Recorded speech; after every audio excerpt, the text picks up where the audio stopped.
కరీంనగర్లో మోడర్న్ రైతు బజార్ను ప్రారంభించిన మంత్రులు హరీష్ రావు, ఈటెల రాజేందర్.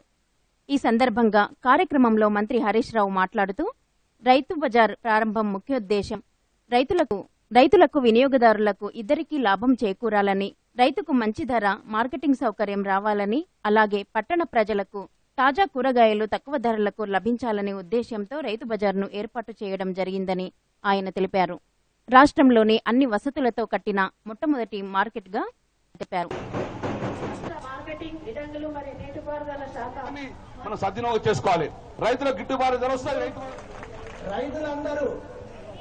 ముఖ్యంగా ఈ రైతు బజార్ యొక్క ఉద్దేశం ఏంటంటే, ఇటు రైతులకు గాని వినియోగదారులకు గాని ఇద్దరికి కూడా లాభం జరగాలని, రైతుకు మంచి ధర రావాలి, రైతుకు మార్కెటింగ్ సౌకర్యం రావాలి, మరి కరీంనగర్ పట్టణ ప్రజలకు కూడా తాజా కూరగాయలు తక్కువ ధరకే లభించాలనే ఉద్దేశమే రైతు బజార్ యొక్క ఉద్దేశం. బహుశా మన రాష్ట్రంలో అన్ని వసతులతో కట్టిన మొట్టమొదటి మార్కెట్ ఇవాళ కరీంనగర్ లో కట్టిన రైతు బజార్ అని చెప్పి మనం చేస్తా ఉన్నాం. ఇవాళ మన ముఖ్యమంత్రి కేసీఆర్ గారు మన తెలంగాణను 1 కోటి ఎకరాల మార్చారు.